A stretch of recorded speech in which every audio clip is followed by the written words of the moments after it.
Olá, estamos começando mais uma educação direto da Avenida Paulista, na cidade de São Paulo. No programa de hoje abordaremos uma problemática social que impacta diretamente no processo educativo, os problemas de comportamento. Mas o que seriam problemas de comportamento? Será que a desobediência, as birras e a falta de respeito com pais e professores aumentou nos últimos anos? Vamos responder essas e outras perguntas no programa que começa agora.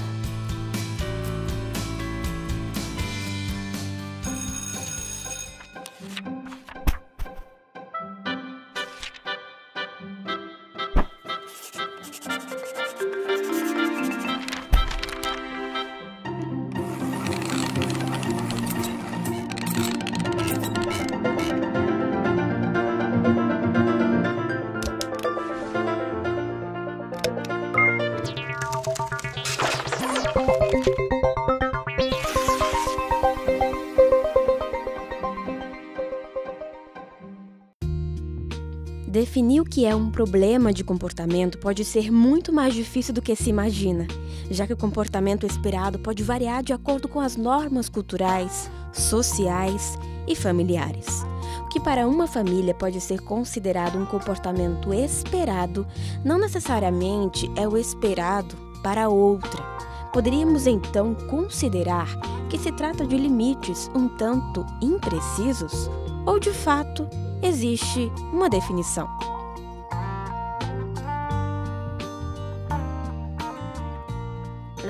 Os problemas de comportamento têm relação com um conjunto de condutas que as pessoas apresentam, nesse caso, as crianças, que não se ajustam às normas sociais estabelecidas ou às leis vigentes em uma cidade ou um país. Quando falamos de adultos, então, são aqueles que não se ajustam às leis. E quando falamos de crianças, são aqueles que não se ajustam às normas sociais ou familiares estabelecidas. Se a gente for ser mais específico e formos falar especificamente do universo da educação, precisamos considerar que existem comportamentos que sempre serão vistos como certos e comportamentos que sempre serão vistos como errados. Então, o respeito devido ao professor, ele é o certo, é o esperado. O esperado é o aluno também ser capaz de interagir de um jeito normal e ajudar o colega em dificuldade, em vez de criticar e fazer bullying com o colega que tem dificuldade. Então, não é tão difícil assim a gente entender o que é um comportamento normal e o que é um comportamento anormal. Na realidade, quando nós falamos de problemas de comportamento, estamos nos referindo às crianças que lhe custa entender as normas, os limites, que não respeitam a autoridade e que produzem uma perturbação aos demais. É perceptível que há uma tendência nos últimos anos do aumento dos problemas de comportamento nas crianças. Maria Luísa e também Vicente Caballo, pesquisadores desta área, eles destacam que 30 a 50% de aumento em relação aos encaminhamentos feitos considerando crianças que apresentam tais questões. Você acredita que os casos têm aumentado, mas eu só diria que são mais evidentes, pois antes não eram tão evidentes esses problemas, ou não eram tão brevemente diagnosticados. Hoje sim, pois contamos com uma série de exames, de provas e de profissionais especialistas, podemos dizer que os casos aumentaram. Aumenta primeiro pela ausência da mãe no seio familiar. Por questões de trabalho, a mãe sai, deixa os filhos aos cuidados de outras pessoas, que são as que transmitem e permitem com que aprendam normas, crenças e valores próprias dessa pessoa e que muitas vezes não se ajustam às regras e normas desta casa.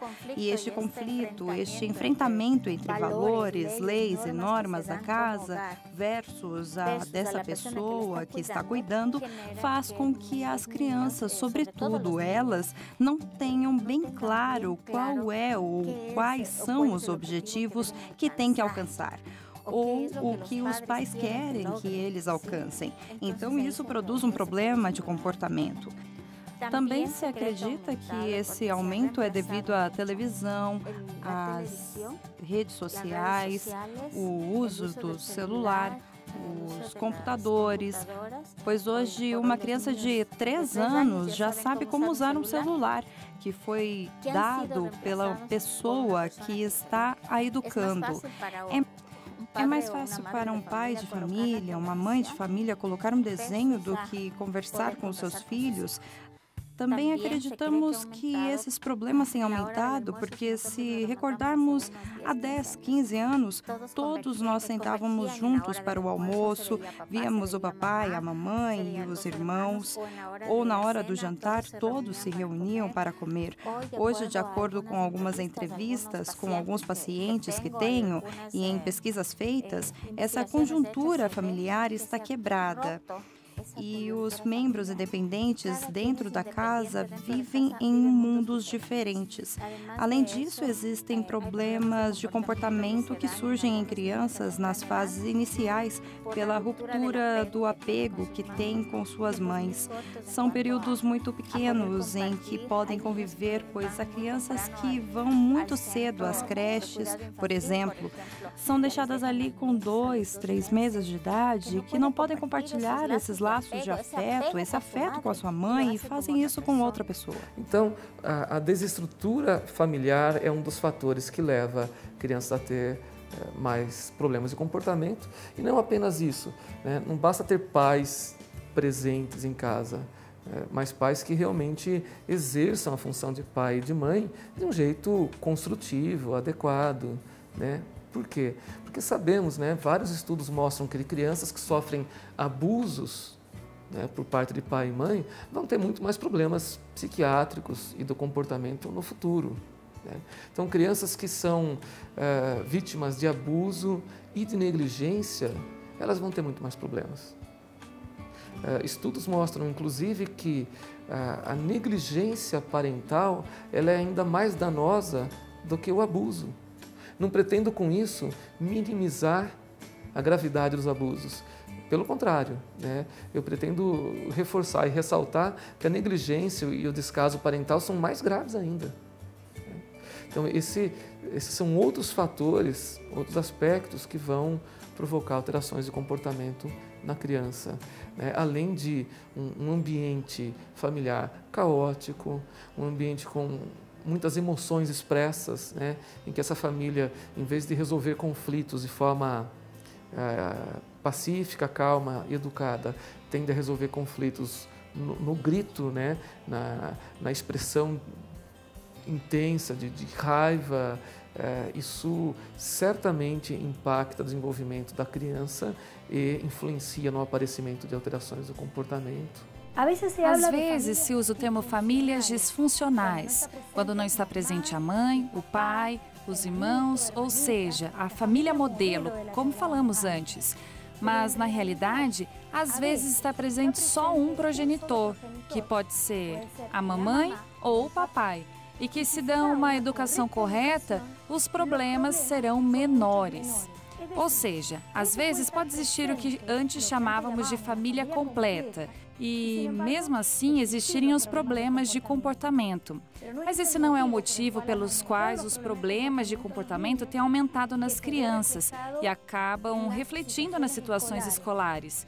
Às vezes, os pais, ambos presentes no lar, saem para trabalhar fora de casa e, por essa necessidade econômica, passam pouco tempo com os filhos quando voltam para casa.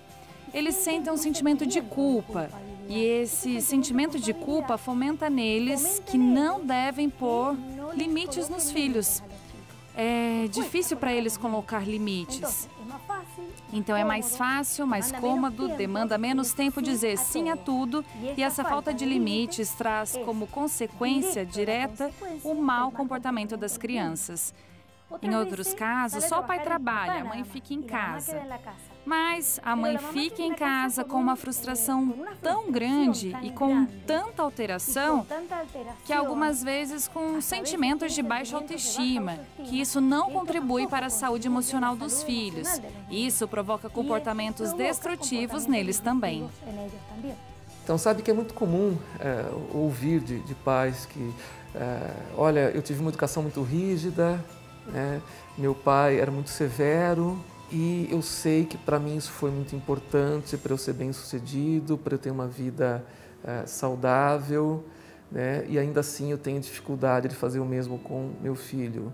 Ou ouvir também o seguinte, eu tive pais muito severos e que não puderam me dar aquilo que hoje eu tenho dinheiro para dar para o meu filho. Então eu faço questão de fornecer a ele aquilo que eu não pude ter, que eu não pude receber, né? Eu acho muito interessante poder dizer para esse pai que aquilo que ele poderia dar para esse filho é muito mais valioso do que presentes ou dinheiro, e que são valores que ele precisa ensinar para o filho.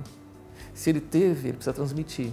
Se ele não teve, se ele não recebeu valores transmitidos pelos pais, ele precisa pensar em, vou dar para o meu filho aquilo que eu não tive, valores. Pais, em geral, vêm tendo grande dificuldade em entender que o papel deles em casa pressupõe um exercício de autoridade.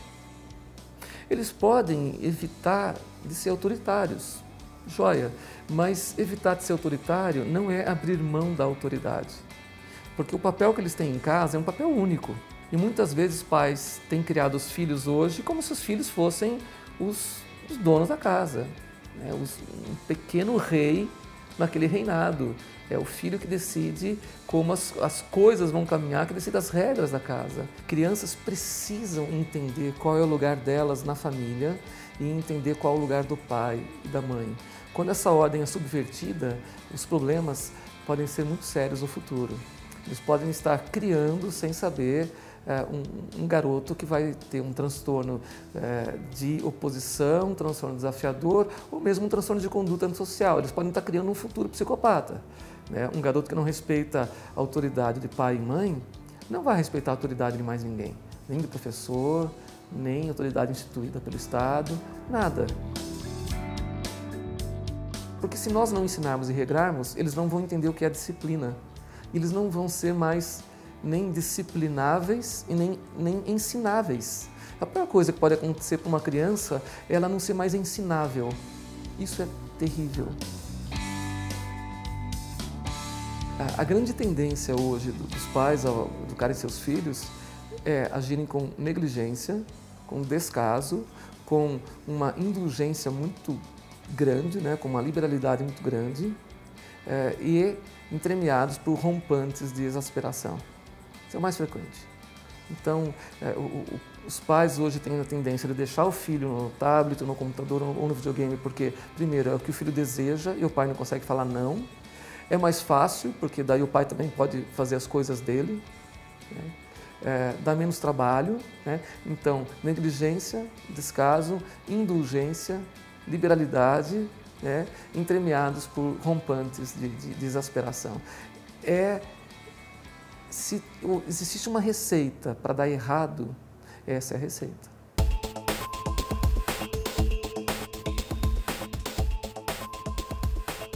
Não podemos desconsiderar o fato de que nos últimos anos a sociedade em geral e a família em particular tem sofrido mudanças significativas em relação à sua estrutura e aos valores tradicionais. Mas será que a escola pode ajudar a reverter essa situação? É inevitável a influência e consequente impacto dessa instituição formal no comportamento da população infantil e jovem. E é por isso que, direto da cidade de São Paulo, no Brasil, viajamos agora até Cusco, no Peru, para conhecer um projeto inovador que busca melhorar o comportamento de crianças e adolescentes.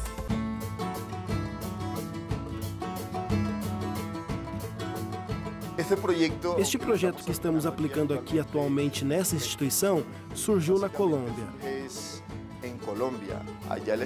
O estudante é apático para estudar. Por que razão?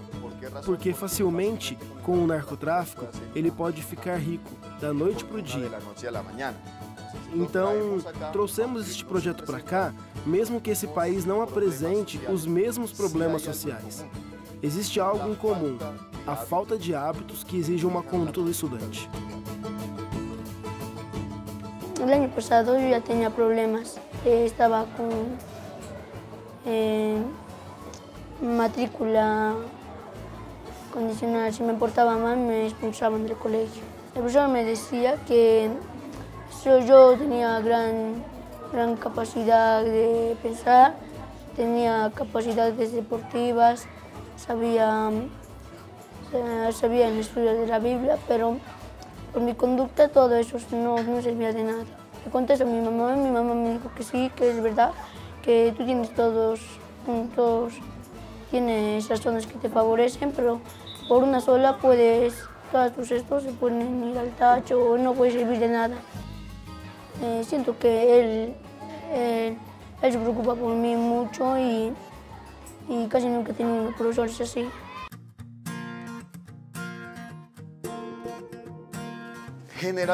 Geralmente se associa a palavra disciplina com uma outra palavra, castigo. Geralmente, a concepção que temos é essa: disciplina é igual a castigo. Mas por que isso? Porque desde muitos anos atrás, a disciplina se fundamentou na relação de causa e efeito. Por exemplo, eu digo a um aluno: você tem que cumprir essas normas, mas se não cumprires essas normas, terá tal consequência. É o que conhecemos como causa e efeito. Como não existe um processo que observe o espaço entre a causa e o efeito, quando se aplica um castigo no estudante, então ao invés de correção, damos veneno ao estudante. E daí que vem a concepção de que a disciplina está relacionada com o castigo. Existe um aspecto fundamental em nossa filosofia e é de que nunca, absolutamente nunca, se pode estabelecer um castigo sem antes conscientizar a pessoa que quebrou uma norma de que merece o castigo. Agora, quando uma pessoa é consciente de que quebrou uma norma e reconhece, não necessariamente se tem que aplicar o castigo. Esta é a diferença entre a disciplina convencional e a disciplina redentora. É algo similar quando uma criança, um bebê, pega uma moeda que a mãe deixou por ali e leva até a boca, e a mãe dá um tapinha na mão e diz: "Isso é errado". Se essa criança fosse consciente e pudesse falar, diria: "E por que é errado?". Quando colocamos um castigo para o estudante, ele pode pensar: "E por que estão me castigando? Não vejo nada demais nisso". Agora, o professor vê algo incorreto, mas o estudante não, porque na sua casa não aprendeu a ver isso como incorreto. A atitude dos alunos tem mudado. É possível presenciar a sua atitude diante de qualquer autoridade. Vemos melhorias em crianças que em anos anteriores tinham dificuldades de disciplina graças ao trabalho que temos feito com os pais. E podemos ver que o sistema está funcionando sim. Temos particularmente alguns pais que estão totalmente agradecidos porque os seus filhos já sabem que têm que chegar em casa e não apenas fazerem as suas tarefas, como também ter consideração por eles, organizando seu quarto, por exemplo, porque o projeto disciplinar tem o seu alcance dentro da escola e fora dela.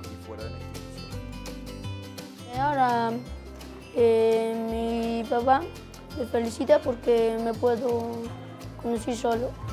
Muitos pais se perguntam a partir de que idade eles devem disciplinar um filho, né? Se existe idade para isso, a partir de que idade, porque em geral eles têm muito receio de fazer isso com uma criança pequena e de tentar regrar o comportamento dela muito precocemente. Veja, eu diria que quanto mais cedo, melhor. Quanto mais cedo você começar a disciplinar o seu filho, né, menos você precisará discipliná-lo mais para frente. Mas é importante também nós termos discernimento para diferenciar aquilo que é desobediência do que não é. E é importante nós levarmos em conta também habilidades específicas relacionadas à idade em que a criança se encontra. Nem tudo que uma criança faz errado é desobediência. Ela pode simplesmente não ter a noção de que aquilo que ela está fazendo é errado.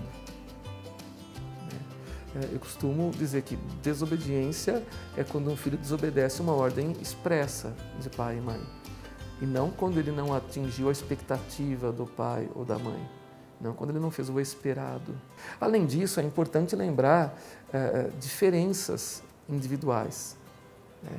Então, você pode ter 2 filhos e eles serem muito diferentes na forma de proceder. Obviamente, você vai lidar com eles de jeitos diferentes, mas quando nós tivermos clareza de que houve desobediência, a desobediência ela não pode ser deixada passar em branco, né? Tem que haver consequência. E temos que instruir o que é o certo, o que é errado, recordar e muitas vezes tem que haver uma punição proporcional. Se nós pretendemos ter filhos que sejam bem-sucedidos naquilo que eles fazem, é fundamental que eles sejam disciplinados. Só a disciplina pode extrair o melhor de nós. Só a disciplina pode me permitir alcançar meu potencial. Não adianta eu ser muito inteligente ou muito talentoso ou ter um dom espetacular e eu não ter a disciplina necessária para exercitar, treinar, praticar e aprimorar esse dom. Não adianta.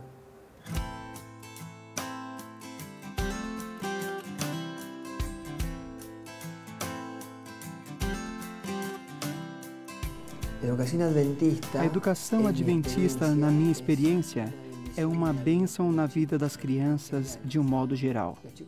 As crianças podem vir de lares com muitas dificuldades, não ter outros respaldos como o colégio, e quando chegam aqui, sentem que estão em verdadeira cidade de refúgio. Conhecem pessoas que gostam deles, que se importam, com uma mensagem bíblica que lhes devolve dignidade, que lhe transmite esperança, que lhes fala da volta de Jesus, que lhe explica o perdão e fala de um Deus que dá oportunidades. E esses são incentivos muito poderosos para que os alunos queiram mudar, caso tenham vindo de um estilo de vida complicado. Chegam aqui, lamentavelmente, com o coração fechado para todos esses convites.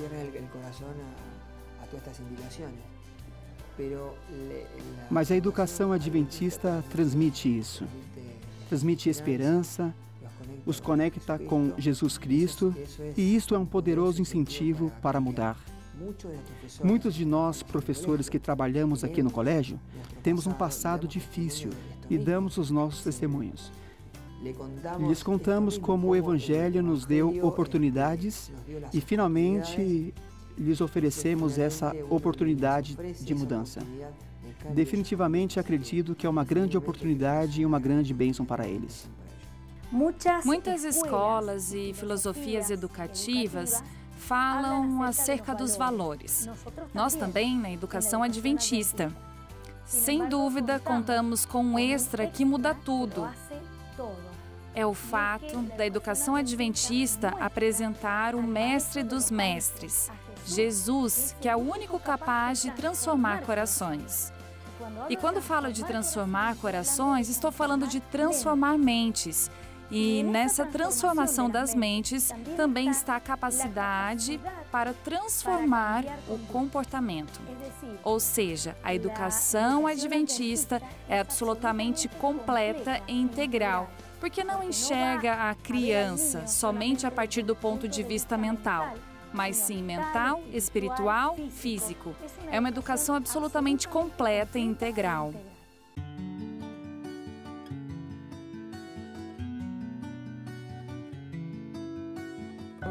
Meu filho era mal criado, caprichoso, egoísta e com nós mesmos, porque não tem um irmão. Comigo e com seu papai era muito egoísta.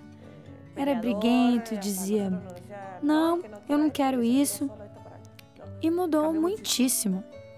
Ele agora sabe compartilhar, agora sabe brincar, sabe o que é briga e não briga mais. Eu gosto disso, porque ele mudou muito.